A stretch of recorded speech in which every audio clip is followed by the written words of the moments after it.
હું જે અત્યારે ડોક્યુમેન્ટ તમને વાંચી સંભળાવવા માંગુ છું એ ડોક્યુમેન્ટના મુદ્દા નંબર 5 ની અંદર એવું લખ્યું છે કે સંબંધિત માનની ધારાસભ્યશ્રી અને માનની સંસદ સભ્યશ્રીને સમયસર જાણ કરીને તેઓને ઉપસ્થિત રહેવા જાણ કરવાની રહેશે.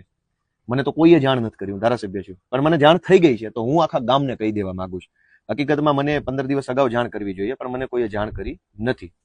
મારા હાથમાં સરકારનો પરિપત્ર છે 8મી ઓગસ્ટનો, 8 ઓગસ્ટ 2025 ના રોજ.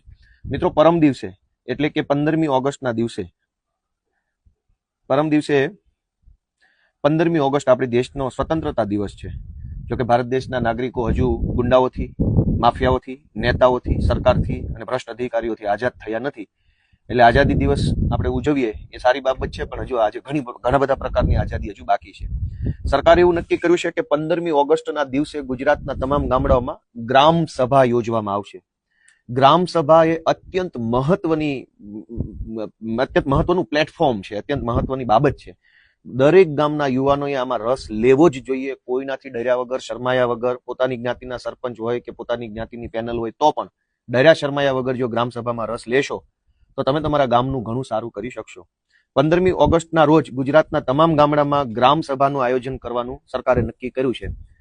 તમારા ગામની ગ્રામ સભા કેટલા વાગ્યે રાખવાની છે એ તમારે સરપંચ અથવા તલાટી મંત્રીને પૂછવું પડે, કેમ કે આ તો બધું ગુપ્ત બંધ બારણે ઓન પેપર ઓફિશિયલી બધું લખાઈ જાય. ગ્રામ સભા થઈ ગઈ, ગામમાંથી ખૂબ સારો પ્રતિસાદ મળ્યો, એવા કાગળિયા લખાઈ જાય, સરકારમાં વયા જાય, સરકાર ખુશ, ગામના તલાટી ખુશ.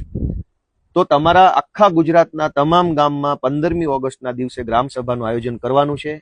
એનો ટાઈમ તમારે તમારા ગામના આગેવાન પાસેથી ફરજિયાત જાણી લેવો જોઈએ. નંબર 1, ગ્રામ સભામાં કોણ જઈ શકે?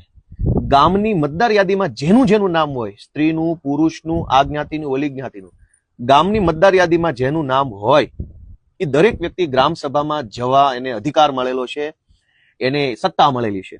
ગ્રામ સભાની અંદર કોઈ પણ પ્રશ્ન લેખિતમાં કે મૌખિકમાં પૂછી શકાય છે.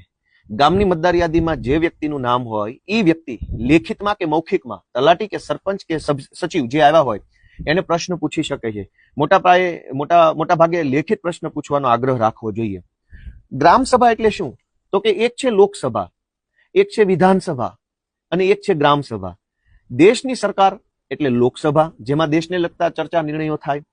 રાજ્યની સરકાર એટલે વિધાનસભા, જેમાં રાજ્યને લગતા નિર્ણયો થાય. તો ગામની સરકાર કઈ? ગામની સરકાર એટલે ગ્રામ સભા. જેમ વિધાનસભામાં ધારાસભ્ય હોય એમ ગ્રામ સભામાં ગામનો સભ્ય હોય, લોકસભામાં સાંસદ સભ્ય હોય. તો લોકસભામાં સાંસદ સભ્યને જે સત્તા મળી છે એ જ સત્તા ગામના સભ્યને ગામ સભામાં મળેલી.